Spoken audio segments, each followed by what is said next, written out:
सीधा सवाल के आज के एपिसोड में हम आपको बताएंगे एक ऐसे एजुकेशन सिस्टम के बारे में जो आप सब जानना चाहते हैं। वो है फिनलैंड का एजुकेशन सिस्टम। तो आज आइए बात करते हैं फिनलैंड स्कूल एजुकेशन मॉडल के बारे में। SchoolKover.com के सीधा सवाल में आपका स्वागत है। और सीधा सवाल में शिक्षा के हम अलग अलग मुद्दों पर बात करते हैं। और आज हम आए हैं अरबिंदो ग्रुप, जो सेंट्रल इंडिया का बहुत बड़ा ग्रुप है। वो ग्रुप ने अब वेंचर किया है स्कूल एजुकेशन में। और स्कूल एजुकेशन में जब उन्होंने वेंचर किया तो उन्होंने चुना विश्व के सबसे अच्छे मॉडल यानी फिनलैंड के एजुकेशन मॉडल को। और क्या है मॉडल, किस प्रकार से ये इंडियन एजुकेशन सिस्टम में कंट्रीब्यूट करेगा, सोसाइटी के साथ कंट्रीब्यूट करेगा, इन सब विषयों पर आज हम बात करेंगे सीधा सवाल में। तो हमारे साथ होंगे अरबिंदो ग्रुप के वाइस प्रेसिडेंट किंशुक त्रिवेदी जी, साथ ही होंगी इस स्कूल की डायरेक्टर चानी त्रिवेदी जी। तो आइए आज बात करते हैं। स्कूल में बहुत बहुत स्वागत है पहले तो आपका इस कार्यक्रम में सीधा सवाल में। और सीधा सवाल में चूँकि हमारा बहुत सीधा सवाल चूँकि प्रोग्राम का नाम है और सीधे सीधे हम मुद्दे पे बात करते हैं। तो सबसे पहला सवाल मैं आपसे शुरू करूँगा। स्कूल एजुकेशन में जब आप आना चाहते हैं तो फिनलैंड के एजुकेशन सिस्टम को लेकर ही क्यों आना चाहते हैं? आपको नहीं लगा कि इंडियन एजुकेशन सिस्टम को ही हम के साथ आगे बढ़ें?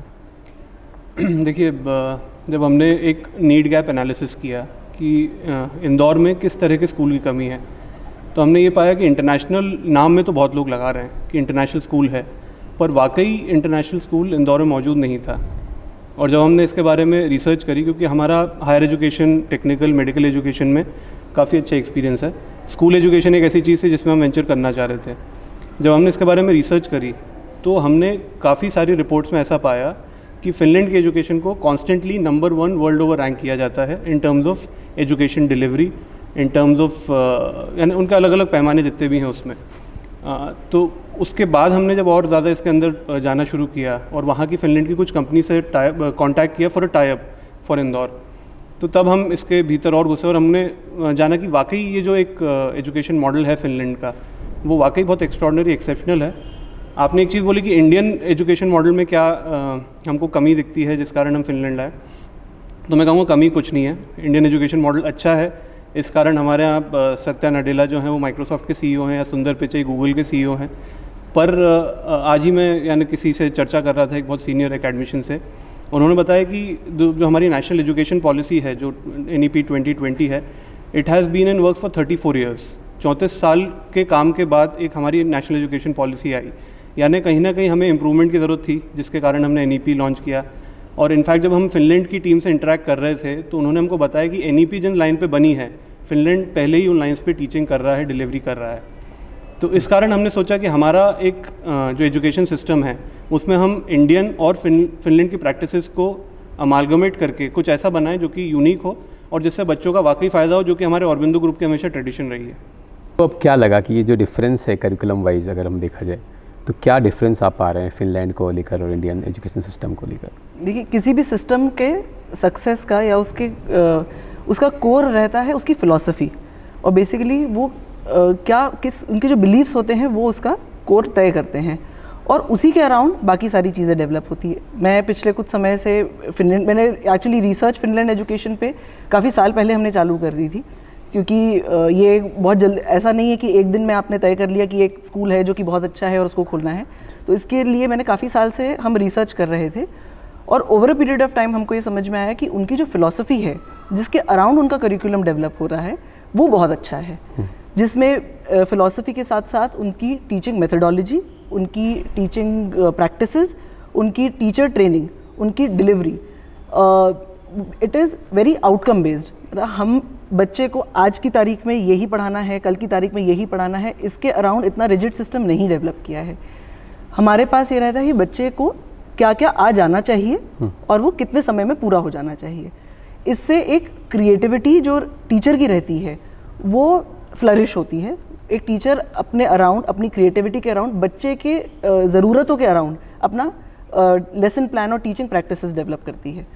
तो ये एक मुझे बेसिक डिफरेंस लगा कि जो बच्चे की बेसिक क्रिएटिविटी है, जो उसका जो एक इमोशनल कोशेंट है, जो कि आजकल किसी भी बच्चे में होना चाहिए, इस पे उनका बहुत फोकस था। एक और चीज़ जो कि बहुत इम्पॉर्टेंट थी और जो रियलाइज़ क्या होता है, हम कई बार एक्टिवली रियलाइज़ नहीं करते, पर जब हम कहीं पढ़ते हैं तो हमको लगता है कि ये तो वाकई बहुत सही बात थी। हमने न्यू नॉर्डिक स्कूल से हमारा टाई अप है। उनकी फ़िलॉसफी है और जो कि हमने इम्बाइब करी है, be bold, be creative, make mistakes, take risk. तो ये जो हम एंड हैव फन, तो हमको ज़रूरी है किसी बच्चे को कि वो अपनी एजुकेशन को एंजॉय करे, साथ ही साथ वो इतना फ्रीडम उसको मिले कि वो इतनी हिम्मत रखे कि वो गलतियाँ करे, गलती करके सीखे और फिर सुधरे। एक हमारा, हम उसको ड्रॉबैक मान ले या हमारे सिस्टम का एक स्टाइल है कि हमारे यहाँ का जो बच्चा गलती करता है हम उसको उसी समय रोक देते हैं। तो जब हम बच्चे को उस समय रोक देते हैं, वो बच्चा सीखने की जगह उससे डरने लग जाता है और शायद उसका जो क्रिएटिव एस्पेक्ट है वो वहीं कर्व हो जाता है। तो ये वाली जो चीज़ें हैं, ये मुझे लगता है कि एक्सपीरियंशियल लर्निंग के थ्रू फिनलैंड की जो फिलॉसफी है उसको हम अपनी टीचर्स के थ्रू उसको एग्जीक्यूट करवाएंगे। तो वो मेरे ख्याल से एक बहुत बड़ा डिफरेंशिएशन रहेगा। जो एजुकेशन पैटर्न है इसमें आपने प्रैक्टिकल एजुकेशन पर बात करें, यानी कि जो भी हम पढ़ रहे हैं, जो हमारा अभी भी करिकुलम जो चल रहा है, उस करिकुलम में आपने एक एक्सपीरियंस बेस्ड लर्निंग को ऐड ऑन किया है। ये एक पूरा कॉन्सेप्ट है। ये कोई भी एजुकेशन सब्जेक्ट की बात करूँगी मैं, साइलोज में, मतलब अकेला नहीं पढ़ा जा सकता। ये हर चीज़ लाइफ एज सच एक दूसरे से बहुत कनेक्टेड होती है और इसी तरह का एप्लीकेशन बेस्ड लर्निंग हम अपने करिकुलम में और हमारी टीचिंग स्टाइल में हम उसको इनकॉर्पोरेट करेंगे। यहाँ हमारा एक यूनिक एस्पेक्ट है, उसको हम क्वेस्ट बोलते हैं। ये जो क्वेस्ट है ये यूएन सस्टेनेबल गोल्स के अराउंड डेवलप्ड है। यूएन सस्टेनेबल गोल्स हमको एक बेहतर दुनिया बनाने के लिए एक ब्लूप्रिंट है वो बेसिकली। उसमें हम how to save our climate, under the sea, हमारी justice, peace, inequality, poverty, gender equality, इन सब के अराउंड ये यूएन के सस्टेनेबल गोल्स डेवलप्ड हैं। हमारा जो क्वेस्ट का मॉडल है वो इन्हीं के अराउंड डेवलप्ड है। अब साल में एक बच्चा अगर 4 क्वेस्ट करता है या 4 टॉपिक्स को कवर करता है, वो उसको एक एंटायरिटी में पढ़ता है।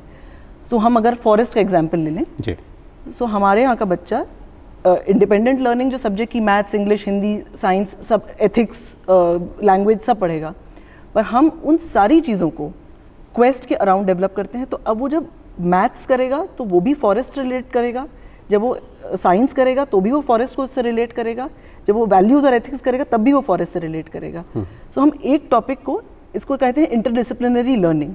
तो ये अमेलगमेशन रहता है सारे सब्जेक्ट्स का एक पर्टिकुलर टॉपिक के अराउंड। इससे रियल एप्लीकेशन कहाँ एक्चुअली होता है, जो हमने थ्योरी के सब्जेक्ट्स क्लासरूम में पढ़े हैं उसको हम क्वेस्ट के through we bring it alive, हम उसको करते हैं। क्वेस्ट में ऐड ऑन करने के लिए इनका कंसेप्ट है मे the forest be with you. एक थीम है, this theme will be followed in a quarter. एक क्वार्टर 3 महीने इस थीम के अराउंड पढ़ाई होगी। तो हम सीबीएसई का करिकुलम पढ़ा रहे हैं, हम उसमें कोई बदलाव नहीं है, सीबीएसई पढ़ रहे हैं, पर सीबीएसई के जो लर्निंग आउटकम्स हैं वो हम मे the forest be with you theme जो हमें क्वार्टर में फॉलो करेंगे उसमें हम सीखेंगे। तो उसको हम कैसे सीखेंगे? अगर एनवायरमेंटल स्टडीज़ का सब्जेक्ट है तो एक फॉरेस्ट की क्या ज़रूरत है और क्लाइमेट चेंज में कैसे डिफॉरेस्टेशन से नुकसान हो रहा है, ये वाला एस्पेक्ट हम बच्चों को सिखाएंगे।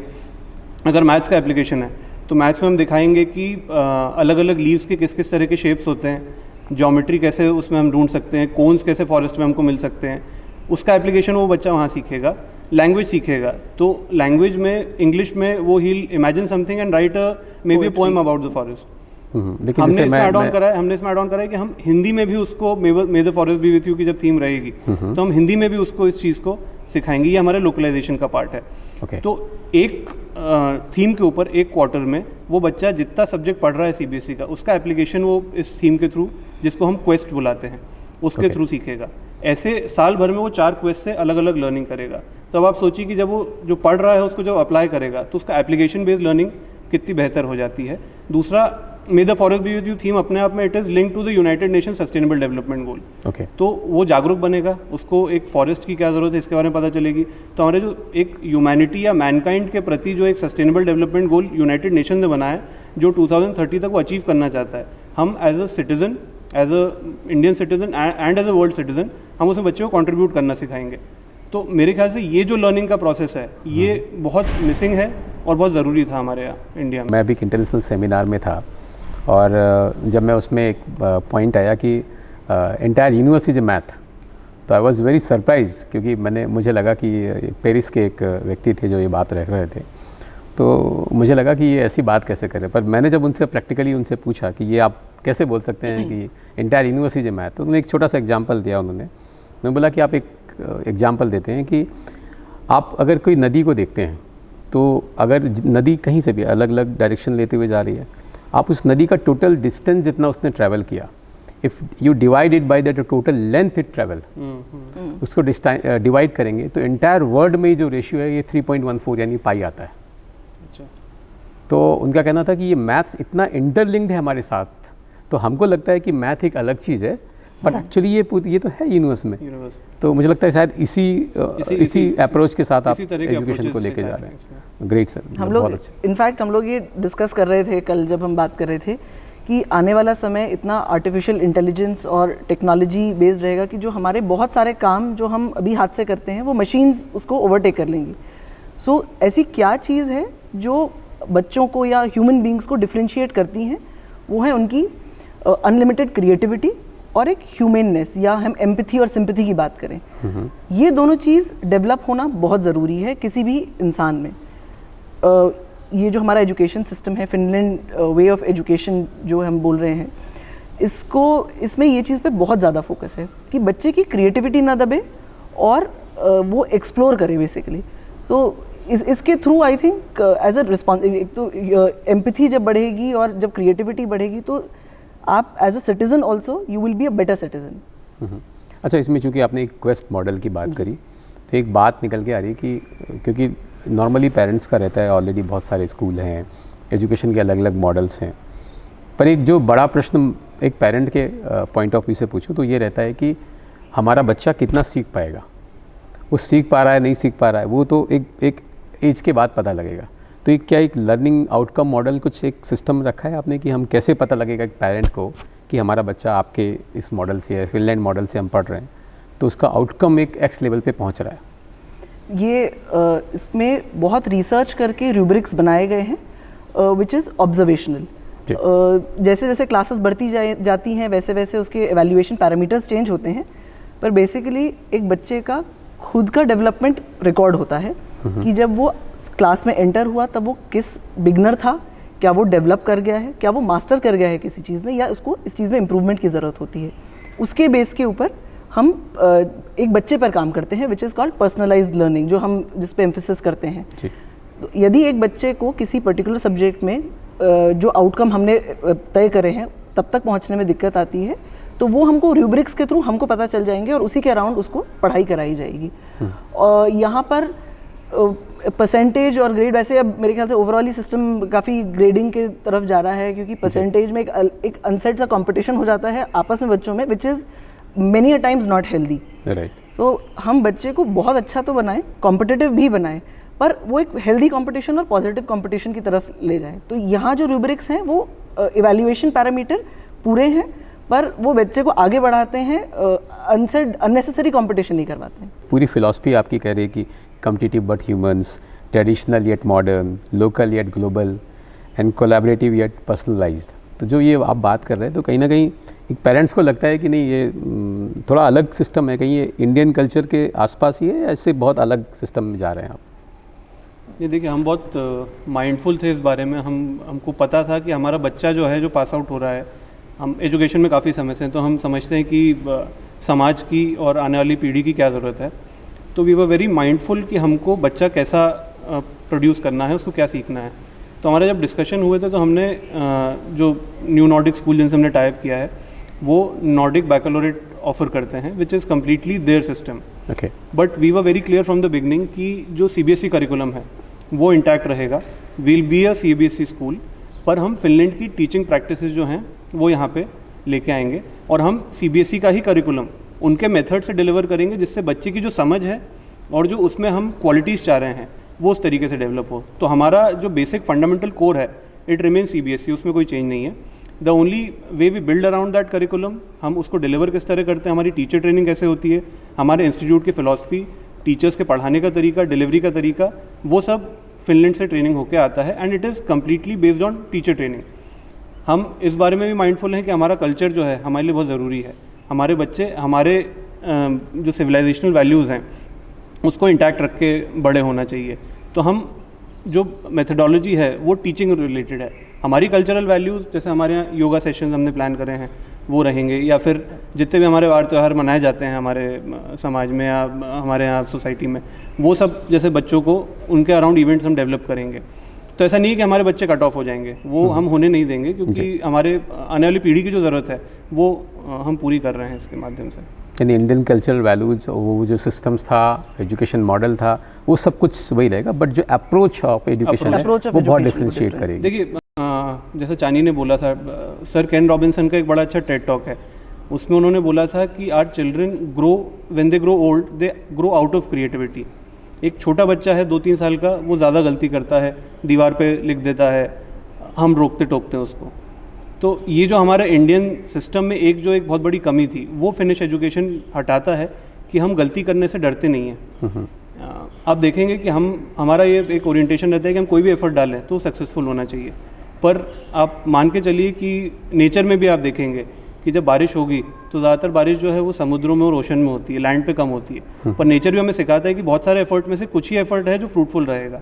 तो हम गलती को ओवर वैल्यू ना करें, गलती करके उसके आउटकम से डरे नहीं और बोल्ड होकर आगे काम करें। तो मेरे ख्याल से वो वाला एस्पेक्ट हम ज़्यादा इम्बाइब कर रहे हैं, बाकी चीज़ों को हम मेंटेन करते हुए हमारे जो इंडियन सिस्टम है उसको। इसमें एक बात निकल के, मैं जब डिस्कशन कर रहा हूँ तो निकल के आ रही है कि काफ़ी पर्सनलाइज्ड लर्निंग हो जाएगी, बहुत इंडिविजुअल स्पेसिफिक लर्निंग हो रही है, कहीं ना कहीं बच्चे पे आज स्पेसिफिक ध्यान दे रहे हैं। तो ये प्रैक्टिकली, क्योंकि मैं बहुत सारे स्कूलों में गया और एजुकेशन से बात करता हूँ, तो बात करते हैं वो कि पर्सनलाइज्ड लर्निंग होनी चाहिए, क्योंकि हर बच्चा अलग होता है। तो क्या ये संभव है, प्रैक्टिकली संभव है कि हम ऐसा अटेंशन दे सकते हैं? मैं आपको बताती हूँ, मतलब मैं थोड़ा सा इसमें पीछे जाऊँगी। 2 शब्द हैं, एक होता है पर्सनल अटेंशन, एक होता है पर्सनलाइज्ड अटेंशन। ये दोनों में फ़र्क है। पर्सनल अटेंशन मतलब जो हम सिखाना चाह रहे हैं वो बच्चा सीख रहा है कि नहीं सीख रहा, तुमको आया कि नहीं, तुमको आया कि नहीं, हम एक एक बच्चे से पूछ लेंगे जी। पर क्या उस बच्चे की मतलब को दिक्कत आ रही है वो पर्टिकुलर चीज़ सीखने में, क्या हो सकता है उसकी वो पैरेलल दूसरी चीज़ें भी सीखना चाह रहा हो, हम लेकिन उस बच्चे को क्या वहाँ रिस्ट्रिक्ट करना चाहते हैं, ये that is called personalised learning. अब इसका मैं जब बोल रही थी, मैं पीछे जाती हूँ, ये आती है टीचर ट्रेनिंग के टाइम पर। हमारी टीचर ट्रेनिंग और लेसन प्लानिंग जो कहते हैं, जो लेसन प्लान एक्चुअली बहुत ज़रूरी चीज़ है किसी भी टीचर के लिए। जब आप पूछ रहे थे कि इतने सारे इंटरनेशनल स्कूल्स हैं और हम में क्या डिफरेंस है, हम को भी बहुत सारी चीज़ें अनलर्न करनी पड़ी। बेसिकली सारे जो बड़े स्कूल्स, या I will not take names, पर वहाँ पर एक हेड ऑफिस होता है, वहाँ से एक स्टैंडर्ड लेसन प्लान बन के आता है। टीचर की ट्रेनिंग होती ही होगी, but teacher is trained to deliver those set lesson plans. मतलब ये आपके लेसन प्लान है, आपको ये इस तरह से डिलीवर करना है, आपको पोएम कैसे गानी है, आपको बच्चा आए तो नमस्ते या हेलो कैसे बोलना है, ये तक उन टीचर को सिखाया जाता है।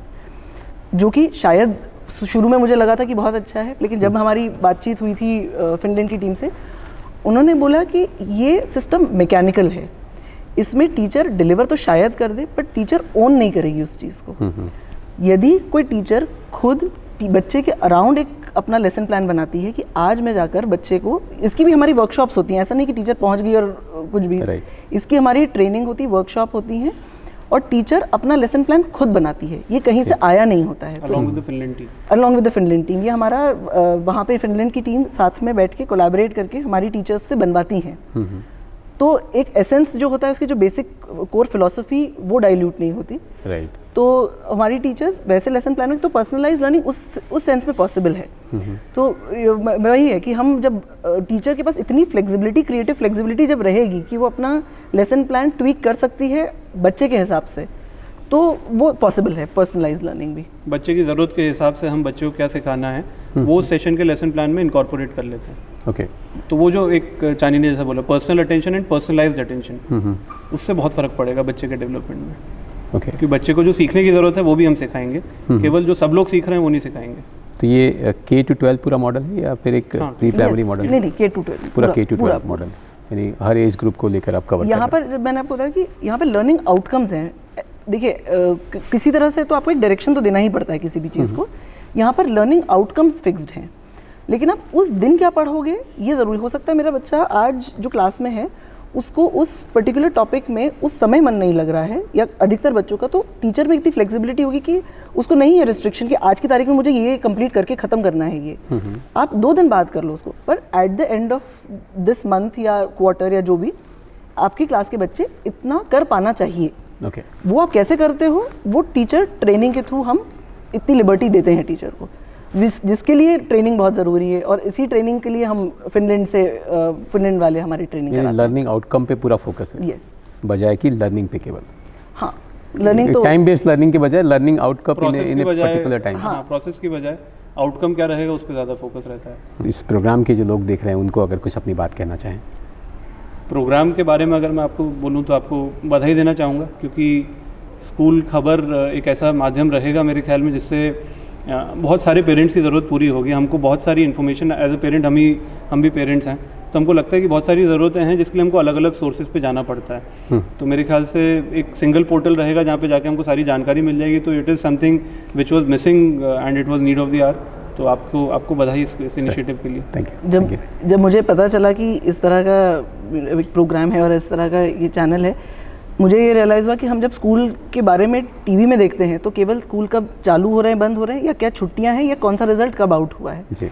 इसके अलावा हमें स्कूल, और बल्कि स्कूल में क्या हो रहा है और क्या बेस्ट प्रैक्टिसेस हैं, ये एक दूसरे से सीखने वाली चीज़ है, जो कि एक प्लेटफॉर्म इसके लिए बहुत ज़्यादा ज़रूरी था।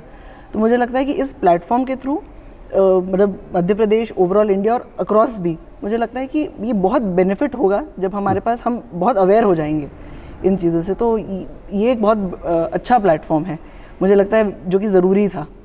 थैंक यू जी। सीधा सवाल के आज के एपिसोड में हमने बात की फिनलैंड एजुकेशन सिस्टम के बारे में, किस प्रकार से फिनलैंड का एजुकेशन सिस्टम एजुकेशन के क्षेत्र में एक अलग बदलाव कर रहा है, और ना केवल फिनलैंड में बल्कि विश्व का नंबर 1 एजुकेशन मॉडल बना हुआ है। सीधा सवाल में ऐसे ही अलग अलग मुद्दों पर हम बात करते रहेंगे, और आपके जो भी सवाल सीधा सवाल से जुड़े हों या एजुकेशन से जुड़े हों, यदि आप हमसे पूछना चाहते हैं तो इस दिए हुए नंबर पर या इस दिए हुए ईमेल आईडी पर आप हमसे पूछ सकते हैं। और सीधा सवाल के अगले एपिसोड में हम बात करेंगे एक नई शख्सियत के साथ एक नए मुद्दों के लिए। तब तक देखते रहिए सीधा सवाल स्कूलखबर.com पर।